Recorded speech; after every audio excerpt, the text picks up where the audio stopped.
Mes chers amis, cette vidéo révélera une tentative d'effacement identité personnelle des musulmans.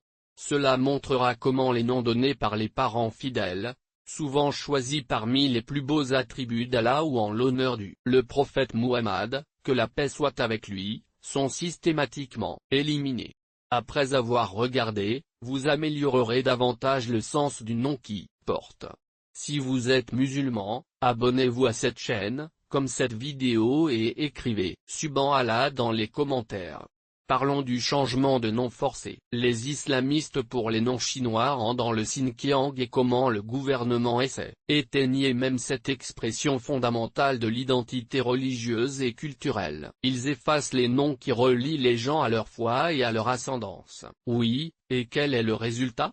La volonté d'Allah. Plus ils essaient de remplacer le nom qui porte une signification spirituelle, plus précieux ces noms originaux. Ils le font dans le cœur de leur porteur.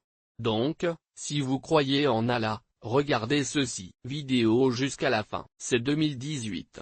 La Chine promeut à l'échelle internationale sa diversité ethnique et culturelle. Au même âge, les musulmans du Xinjiang sont obligés de abandonner traditionnellement des noms islamiques comme Muhammad, Fatima, Ibrahim ou Aïcha et adoptent des noms chinois comme Li, Jianwang. Les nouveau-nés sont à refuser le dossier officiel si les parents insistent pour leur donner des noms islamiques. Même les aînés sont obligés de changer de nom qui ont porté toute une vie, créant profondément confusion et perte d'identité. Les listes officielles classent des centaines de noms islamiques comme des extrémistes. Amis. Avant 2016, bien qu'il y ait eu une pression culturelle, les musulmans, ils pourraient donner à leurs enfants des noms islamiques traditionnels qui reflétaient leur foi et leur culture. Au cours de cette période, le gouvernement a mis en œuvre les réglementations interdisant explicitement, qui a appelé des noms religieux exagérés, visant spécifiquement origine arabe ou perse avec un sens islamique.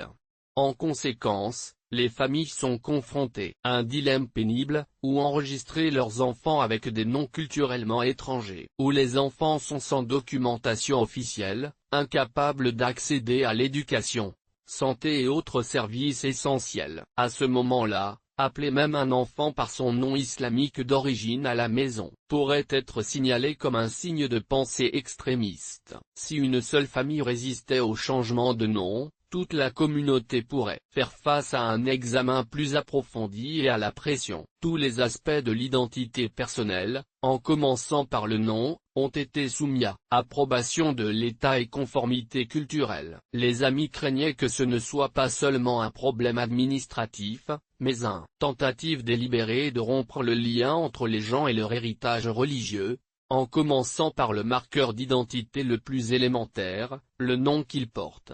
Le résultat est une blessure psychologique profonde, avec des gens forcés de répondre, des noms qui ne reflètent pas qui ils sont vraiment ou ce qu'ils croient. La population de la région a subi des revues obligatoires de identité. Pour éliminer complètement les marqueurs visibles de l'identité islamique, les autorités ont exigé tous les documents officiels, les dossiers scolaires et même les pierres tombales ont été modifiées pour refléter uniquement les noms approuvés par l'État. Chaque musulman a été contraint d'accepter une nouvelle identité ou un nouveau visage. Exclusion des services de base et persécution potentielle. Alors tu peux imaginer la douleur de devoir abandonner le nom que vos parents ont choisi avec amour et signification religieux, un nom que vous avez peut-être porté pendant 60 ou 70 ans. Vous avez peut-être pensé que même les gouvernements les plus assimilés autoriseraient liberté de choisir des noms personnels. Amis, nous voulons clarifier qu'après tant de restrictions, il n'y a guère une communauté dans le monde contemporain qui faire face à une interdiction aussi explicite et complète de leur nom traditionnel, religieux. Mais le nom dans le cœur de la personne est comme une inscription invisible, même lorsque, obligée d'utiliser un autre nom publiquement, elle connaît sa véritable identité d'Allah. C'est témoin de la promesse d'Allah que l'identité spirituelle, l'intérieur ne peut pas être effacé par des décrets externes. Voici le rapport d'Abdourahim, qui est maintenant officiellement appelé Li Wei, un professeur qui a fui le Xinjiang en 2019, mon nom Abdur, lui signifiait serviteur de miséricordieux, reflétant l'un des beaux attributs d'Allah. Mon père a choisi ça, nommé soigneusement après avoir récité le Coran pendant 3 jours, à la recherche d'inspiration. Dans 2018, j'ai été convoqué au département du registre civil et j'ai informé qu'il devrait choisir un nom chinois approprié.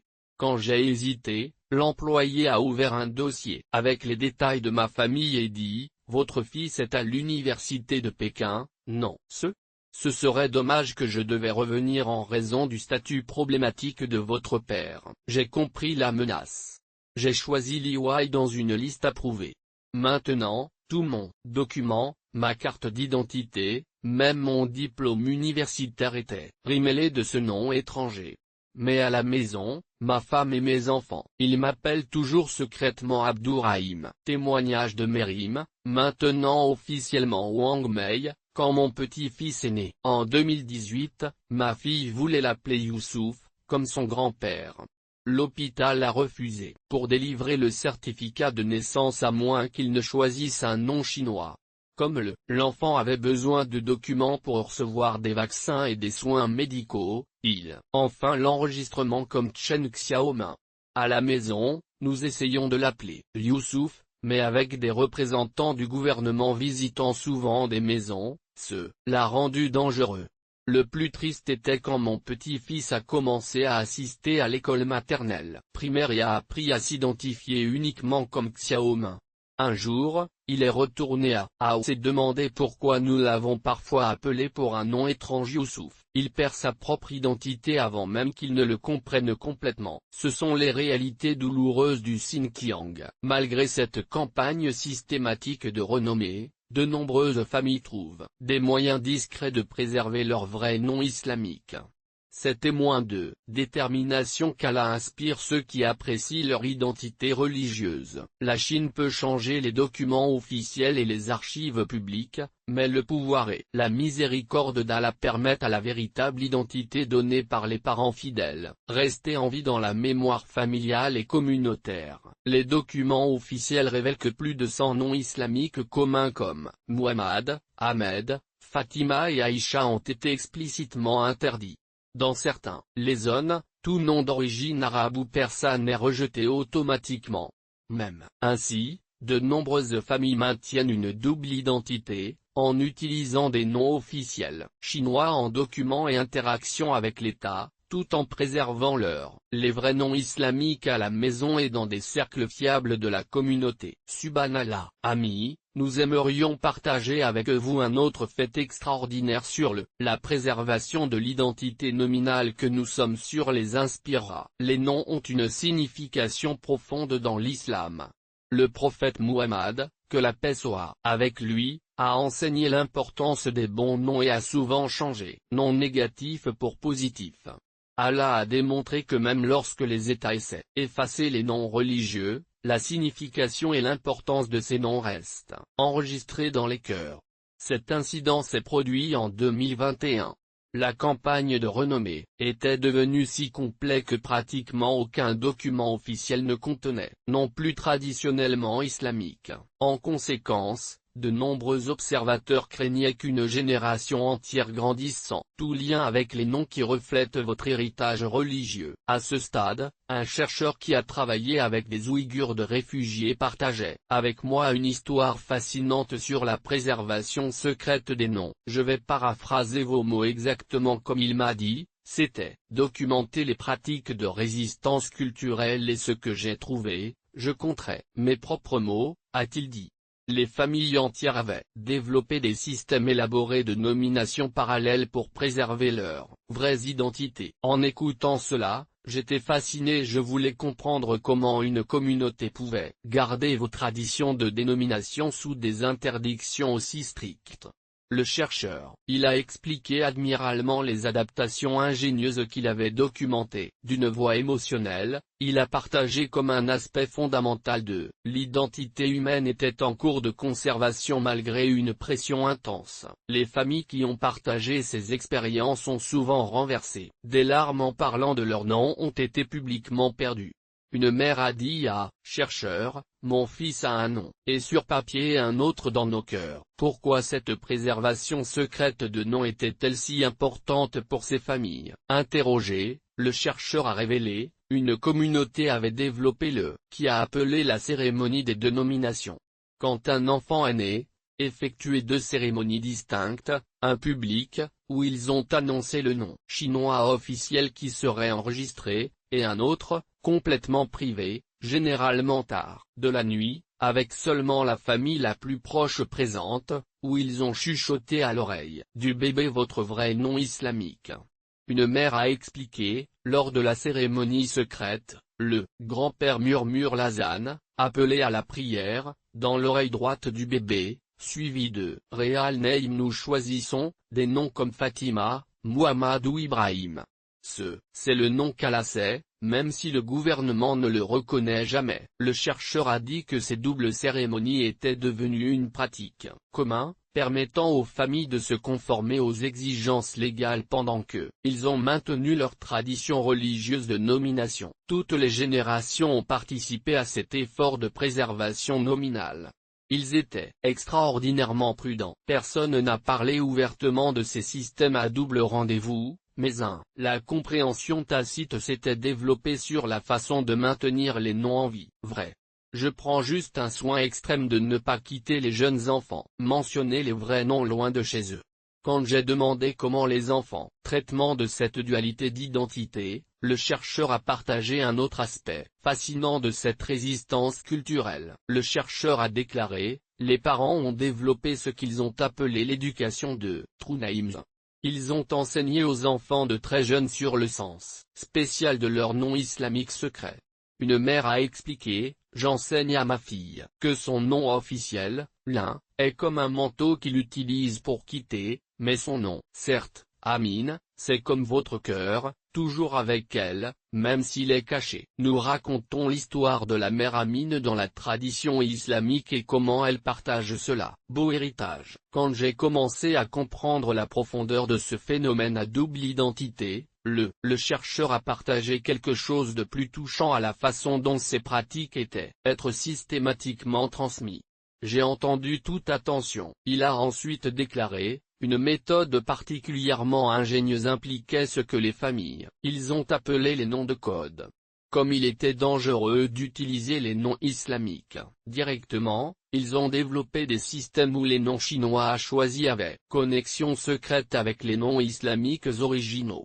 Par exemple, une famille a choisi à sa fille le nom chinois Xing qui signifie étoile, car le vrai nom était Najma, ce qui signifie star en arabe. Pour tout observé externe, c'était juste un nom chinois commun, mais pour la famille, il portait un souvenir constant du vrai nom. Un père a expliqué, nous avons choisi des noms chinois qui reflètent en quelque sorte la signification des noms islamiques que nous voulions vraiment donner. C'est notre petite forme de résistance, nous forçant à utiliser les noms chinois, mais secrètement ces noms portent toujours notre tradition. J'ai été impressionné par cette forme créative de préservation culturelle. Je pensais qu'avec l'imposition officielle de noms non religieux, les traditions islamiques de rendez-vous inévitablement s'affaibliraient, mais cette communauté était démontrant le contraire. Le chercheur m'a dit comme les personnes âgées, un rôle crucial dans cette préservation, les grands-parents sont devenus les principaux gardiens de vrais noms. Combien d'entre eux n'ont plus travaillé dans des institutions officielles et ont passé plus de temps à la maison avec leurs petits-enfants, ils ont assumé la responsabilité de « Assurez-vous que les enfants connaissaient leur vrai nom et leur importance ». Une grand-mère m'a montré un petit cahier usé où elle a gardé un arbre « True Family généalogique » avec tous les vrais noms islamiques, il s'est caché dans un oreiller. Un jour m'a dit, quand elle est en sécurité. Encore une fois, ce sera la preuve de qui nous sommes vraiment. J'ai été touché par cette préservation méticuleuse de l'identité et j'ai demandé comment cette renommée a affecté les personnes âgées. À ma grande surprise, le chercheur a répondu que les personnes âgées étaient souvent confrontées aux plus grandes difficultés psychologiques. Un homme de 76 ans qui avait été connu sous le nom d'Ibrahim par toute sa vie, maintenant il était obligé de s'identifier comme Wuxipin. Tous. Interaction avec les autorités. Il m'a dit comment il se sentait la première fois qu'il avait pour signer des documents avec son nouveau nom. Ma main tremblait tellement si mauvaise, il pouvait tenir le stylo. J'avais envie de signer ma propre mort. Ibrahim était le nom que mes parents m'ont donné, le nom par lequel ma défunte épouse. Je m'appelais, le nom par lequel j'ai prié toute ma vie. Wuxipin est un étranger à moi, mais quand je prie, Allah me connaît comme Ibrahim. Personne ne peut prédire combien de temps ces interdictions de noms islamiques continueront. Mais ces communautés sont déterminées à préserver leur véritable identité nominale pour les générations futures. La plupart des familles maintiennent des registres attentifs de leurs noms d'origine, en attendant le jour où ils peuvent les utiliser à nouveau ouvertement. L'une des histoires les plus émouvantes concernait une jeune mère qui s'était développée une chanson berceuse codée pour votre enfant. La mélodie ressemblait à une chanson simple, mais les lettres ont subtilement incorporé le vrai nom islamique du garçon, avec sa signification et l'histoire de la raison pour laquelle il a été choisi. Tous les soirs, quand je lui chante, a-t-elle expliqué, j'enregistre son vrai nom en elle. Cœur. Même si pendant la journée qu'il répond par son nom chinois, dans son rêve, il saura qui il est vraiment. Ces interviews avaient réalisé que ce dont il avait été témoin n'était pas seulement une résistance culturelle, mais une profonde affirmation de l'identité spirituelle qui a transcendé documents officiels et impositions d'État. Le chercheur a remercié Allah pour l'opportunité de voir cela. Préservation extraordinaire de l'identité. Chercheur, vous pouvez forcer les changements dans documents officiels et dossiers publics. Si le sens d'un nom est vraiment enraciné dans le cœur de la personne et de sa famille, Allah s'assurera que cette identité essentielle n'est jamais vraiment perdue. Amis, voyant cela, je me suis souvenu comment dans le Coran, Allah fait souvent référence leurs fidèles prophètes et serviteurs par leur nom, honorant leur identité individuelle. Et, comme le prophète Muhammad, que la paix soit avec lui, a enseigné que parmi les droits d'un enfant reçoit un bon nom. Les noms ne sont pas de simples étiquettes, mais ils portent un sens, des bénédictions et une connexion avec notre héritage spirituel. Écrivez Allahu Akbar ou Subhanallah dans les commentaires. Partagez cette vidéo avec vos amis pour accroître la sensibilisation à cette tentative d'effacement. Identité personnelle par le renommé forcé et valoriser le sens et importance de leur propre nom.